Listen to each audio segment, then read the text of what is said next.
Assalamualaikum warahmatullahi wabarakatuh. Halo pembelajar semua, apa kabar? Kembali di channel Belajar Finance. Kali ini kita akan belajar tentang regresi linier sederhana. Presentasi kali ini terdiri dari 3 goals. Pertama, kita belajar tentang konsep dasar regresi. Kedua, membedakan antara regresi dan korelasi. Dan terakhir, membedakan jenis-jenis data yang sering kali digunakan dalam analisis regresi. Coba perhatikan gambar berikut. Pada gambar, terlihat ada 4 variabel, yaitu pendapatan, tingkat pendidikan, lama jam kerja, dan usia seseorang. Keempat variabel ini menunjukkan suatu hubungan sebab akibat. Tingkat pendidikan, lama jam kerja, dan usia seseorang bisa mempengaruhi pendapatannya. Misalnya, secara logika kita bisa berpikir, semakin tinggi pendidikan seseorang, semakin lama jam kerjanya, dan semakin matang usianya, kemungkinan akan memiliki pendapatan yang semakin besar. Nah, analisis regresi mempelajari ketergantungan atau hubungan antara satu variabel dengan variabel yang lainnya. Terlihat seperti adanya hubungan sebab akibat ya. Namun, hubungan ini harus didasari dengan argumentasi teori yang kuat di belakangnya. Pada gambar, variabel pendapatan kita sebut dengan dependent variable karena nilainya tergantung dari 3 variabel lainnya. Sedangkan ketiga variabel lainnya kita sebut variabel independen karena nilainya berdiri sendiri atau tidak dipengaruhi oleh nilai variabel pendapatan. Variabel independen disebut juga dengan variabel bebas, regresor, variabel kontrol, atau variabel eksogen. Sedangkan dependent variable disebut dengan regression atau variabel terikat. Coba kita kembali perhatikan gambar berikut. Gambar A terdiri dari beberapa variabel independen, sehingga kita sebut dengan multiple linear regression atau regresi linear berganda. Sedangkan gambar B hanya terdiri dari satu variabel independen, sehingga disebut dengan simple linear regression atau regresi linear sederhana. Kata regresi pertama kali diperkenalkan oleh Sir Francis Galton pada tahun 1886. Dalam studinya, menyelidiki hubungan antara tinggi seorang anak dengan tinggi bapaknya.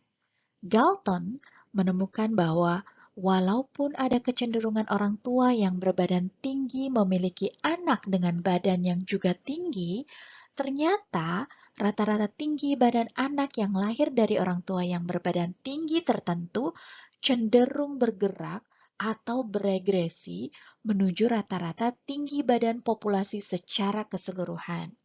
Jadi, regresi di sini artinya adalah bergerak. Menurut Gujarati, analisis regresi merupakan studi mengenai ketergantungan variabel dependen atau terikat dengan satu atau lebih variabel independen atau bebas dengan tujuan untuk memprediksi rata-rata populasi atau rata-rata variabel dependen berdasarkan nilai variabel independen yang diketahui. Jadi kesimpulannya, analisis regresi ini ditunjukkan untuk menyelidiki hubungan kasual antara dua atau lebih variabel. Variabel independen memberikan pengaruh terhadap variabel dependen. Namun tentunya hubungan kasual ini harus dilandasi dengan teori yang ada. Sehingga hubungan yang terjadi bukan hanya sekedar hubungan secara statistik saja. Kalau hanya sekedar hubungan statistik, maka tidak akan mengakibatkan hubungan sebab akibat yang dapat dijelaskan melalui argumentasi yang tepat. Nah, kita masuk pada topik selanjutnya, yaitu regresi versus korelasi. Apa sih perbedaan dari keduanya? Sebenarnya, keduanya sangat berkaitan erat dengan hubungan antar variabel. Hanya saja, dua jenis variabel di dalam analisis regresi diperlakukan secara asimetris. Kenapa demikian? Karena variabel tersebut memiliki peran yang berbeda. Kategori yang satu sebagai variabel dependen atau yang dipengaruhi, sedangkan variabel yang lain merupakan variabel independen atau variabel penjelas. Berbeda dengan analisis regresi, analisis korelasi memperlakukan variabel secara simetris. Karena semua variabel diperlakukan sama, tidak ada yang superior atau inferior, tidak ada yang berperan sebagai penjelas, dan yang lainnya dijelaskan. Pada analisis korelasi, hanya mengukur seberapa kuat dan bagaimana arah hubungan dari variabel-variabel yang diperiksa. Pada analisis regresi, nilai X dapat mempengaruhi nilai Y. Sama sekali beda artinya atau berbeda situasinya dengan nilai Y dapat mempengaruhi nilai X.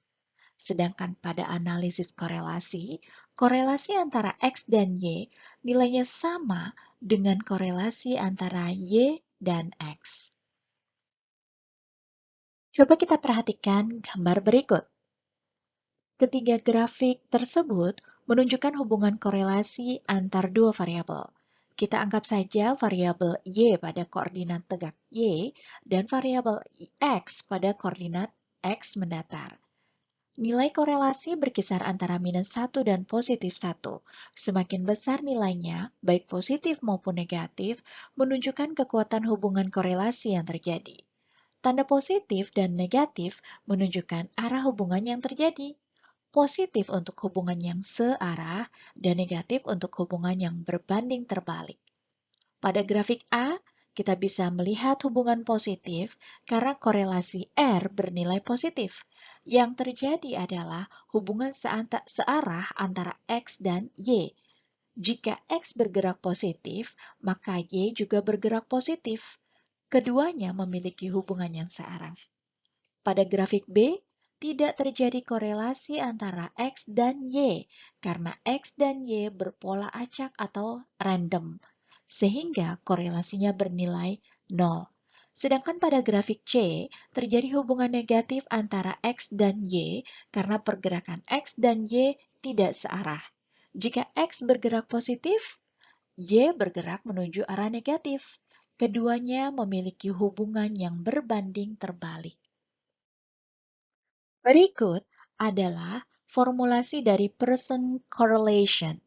Dan untuk mengetahui cara menghitungnya, akan kita demonstrasikan pada video yang lain ya. Mari kita lihat model ekonometrika sebagai berikut. Kira-kira model ekonometrik untuk regresi apa ini ya? Ya, betul sekali. Ini adalah model regresi sederhana karena hanya terdapat satu variabel penjelas yaitu X. Y adalah variabel dependen atau terikat, sedangkan X adalah variabel independen.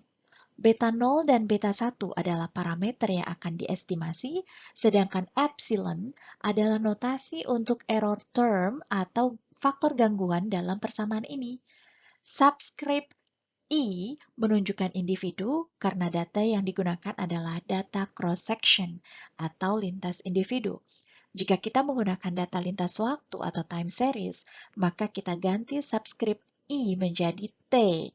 Untuk mengetahui apa itu data cross-section dan apa itu time series, kita bahas di slide berikutnya ya.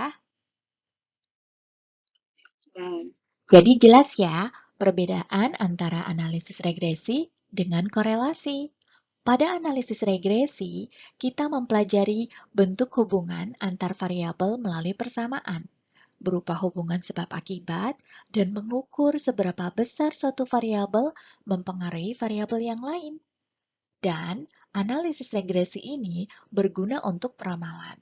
Sedangkan pada analisis korelasi, ini bertujuan untuk melihat seberapa erat hubungan antar variabel dengan melihat angka. Korelasi positif artinya berbanding lurus atau searah, sedangkan korelasi negatif maka artinya berbanding terbalik, tidak menyatakan hubungan sebab dan akibat. Kita lanjut pada jenis-jenis data.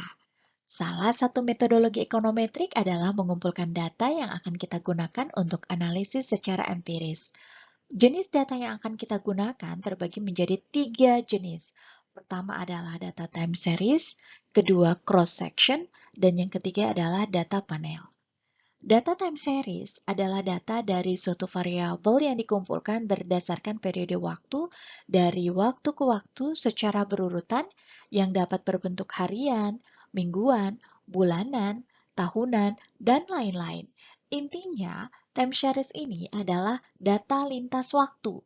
Contohnya, data inflasi, nilai tukar, PDB, jumlah pengangguran, dan lain sebagainya. Data cross-section adalah data dari satu atau lebih variabel yang dikumpulkan pada titik waktu tertentu. Kita bisa bilang data cross-section adalah data lintas individu. Contohnya, data tingkat konsumsi dan pendapatan pada tahun 2004 di daerah DKI Jakarta. Data ini tentunya adalah data konsumsi dan pendapatan dari sejumlah daerah di DKI Jakarta, bisa data per kelurahan atau per kecamatan. Kemudian yang terakhir adalah data panel atau pool, merupakan gabungan antara time series dan cross-section.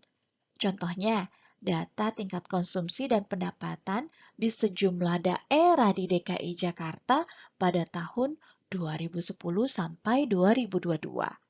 Jika jumlah observasi tidak sama untuk setiap daerah, maka data tersebut memiliki struktur unbalanced panel atau panel tidak teratur. Sebaliknya, jika setiap daerah memiliki jumlah observasi yang sama, maka data tersebut memiliki struktur panel teratur atau balanced panel. Coba kita lihat data berikut. Termasuk ke dalam jenis data apakah ini?